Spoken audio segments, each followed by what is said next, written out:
안녕하세요. 전국에 공부하느라 고생하시는 학생들, 수험생분들 반갑습니다. 이번 시간은 문제풀이에 대해 설명해 드리도록 하겠습니다.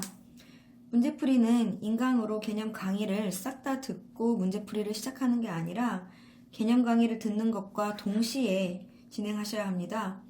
공부는 휘발성이 강하기 때문에 강의만 듣고 책을 덮으면 많은 부분을 기억하지 못하게 됩니다. 공부할 때 복습이 가장 중요하기 때문에 같은 시간에 최대한 반복하는 것이 중요합니다. 한국사를 예로 들겠습니다. 제가 수업 들었던 책이고요. 우선 개념 강의를 열심히 들어주시고요. 인강을 듣고 난 다음에 개념사를 읽어주십니다. 개념사를 읽고 관련된 문제도 싹 다 풀어주시고요. 그리고 이렇게 요약 정리된 책을 이용해서 방금 배운 부분을 읽어주시고요. 공부한 내용을 체크할 수 있도록 이런 OX 문제를 풀어서 제대로 이해했는지 확인합니다. 이렇게 인강으로 개념 강의를 들을 때는 개념서 한번 읽어주고 요약 정리된 책으로 2번 복습하고 OX 문제풀이 책으로 3번 내용 복습을 해주었습니다.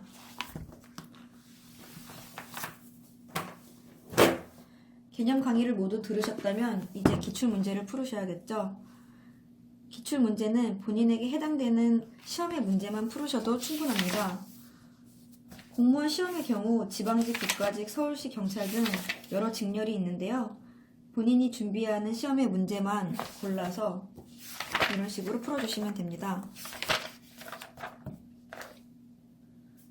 제 경우에는 지방직, 국가직, 서울시 문제만 골라서 풀었습니다.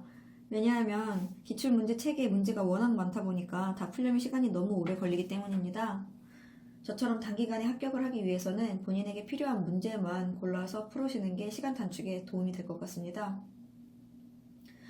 기출문제를 풀고 틀린 문제의 경우에는 이렇게 해설만 보는 게 아니라 개념서를 다시 펼쳐서 틀린 문제에 해당되는 문제를 다시 읽어 복습하였습니다.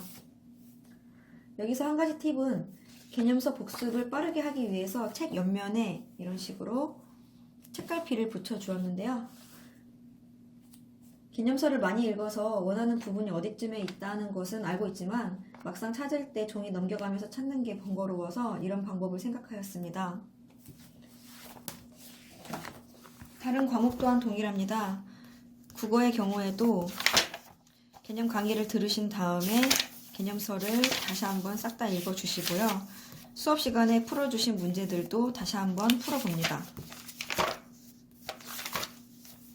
이런 식으로 다시 한번 복습을 해주시고 해당 단원의 OX 문제를 풀면서 다시 한번 본인이 제대로 알고 있는지 확인합니다. 개념 강의를 다 들으신 뒤에는 기출문제를 풀어주시는데 기출문제는 본인이 준비하는 직렬의 문제만 이런 식으로 풀어줍니다.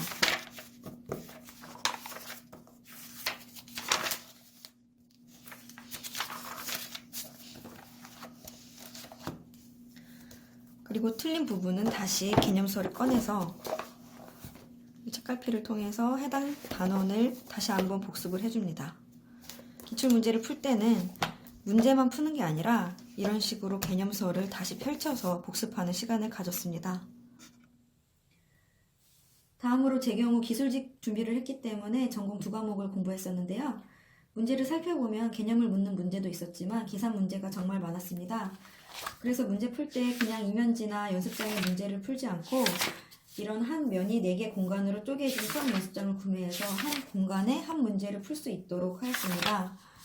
수학 연습장을 이용해서 문제를 푼 이유는 2가지가 있는데 우선 같은 문제를 여러 번 풀기 위해서고요. 2번째 이유는 문제 푸는 감을 익히기 위해서입니다. 공무원 시험은 단시간에 많은 문제를 풀어야 돼서 한 문제당 풀이가 짧을 수밖에 없습니다. 만약 문제를 푸는데 이 공간을 벗어난다면 잘못된 문제풀이입니다. 공무원 문제는 풀이가 긴 문제를 낼 수도 없을 뿐더러 그 문제를 풀 수도 없습니다. 그리고 한 문제에서 시간을 많이 잡아먹으면 안 되니까 풀이는 간결하게 풀이 한 줄이라도 줄일 수 있도록 해서 펜을 끄적이는 시간을 최대한 줄이도록 하였습니다. 이렇게 기출문제를 다 풀고 모의고사 풀이에 들어갑니다. 모의고사는 실제 시험장에서 시험 보듯이 준비하셔야 됩니다. 시험시간 100분을 정확히 재면서 문제를 풀어야 되는데요. 저는 이 초시계를 이용해서 시간을 보면서 문제를 풀었습니다. 이 초시계를 정말 추천하고 싶은 게 제가 시험장에서 실제 이용했었는데 시험 시작 종 치자마자 이렇게 스타트 버튼을 누르면 정확히 시험 시간이 100분이 끝나는 시점에 종이 울립니다. 실제 시험장에 가면 마지막에 헷갈리는 문제들을 찍곤 하는데 이 초시계를 이용하면 시험이 언제 끝나는지 정확히 알 수 있기 때문에 시험 끝나기 20초, 10초 전까지 문제를 볼 수 있습니다. 이 초시계는 시험 막바지 초조해지는 수험생들에게 정말 좋은 아이템이라고 생각합니다. 이제 모의고사 푸는 순서에 대해 설명드리겠습니다. 시험 과목은 총 5과목이고요. 문제 푸는 순서는 주어진 시간 100분 안에 본인이 시간 분배해서 풀면 됩니다.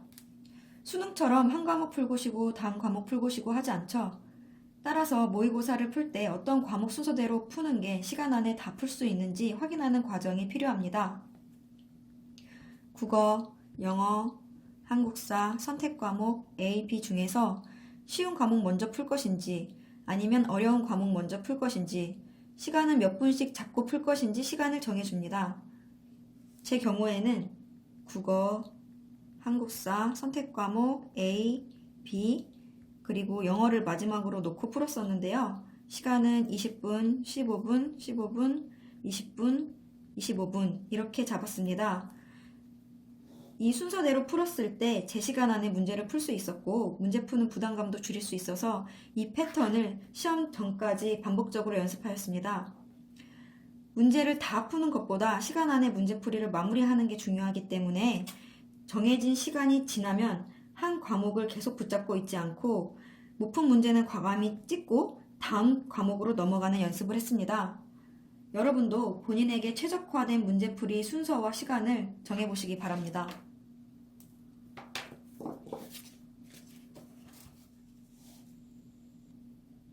그리고 모의고사 푸는 것에 대해서 설명드리도록 하겠습니다. 이런 식으로 모의고사를 풀어주시고요.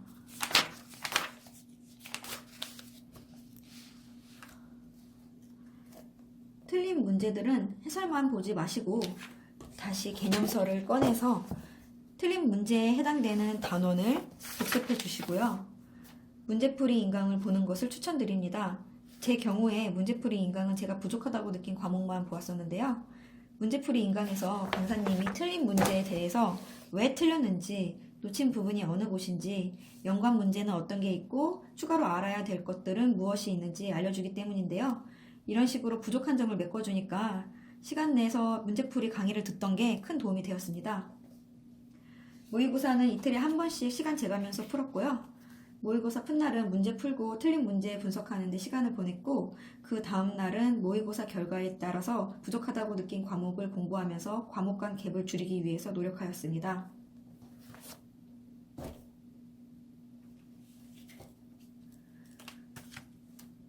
추가로 문제풀이 팁을 말씀드리자면 문제 풀 때 이렇게 객관식 오지선다 중에서 정답이 아닌 것, 거리가 먼 것을 우선 제하는 소거법을 적용해서 문제를 푸시면 정답을 몰라서 찍을 때 큰 도움이 됩니다.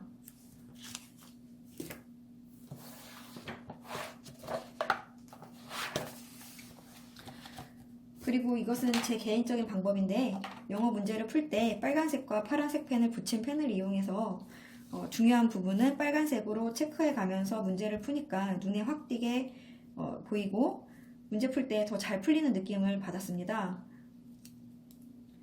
그럼 이 정도로 문제풀이에 대한 설명을 마무리하고 다음 영상으로 넘어가도록 하겠습니다. 감사합니다.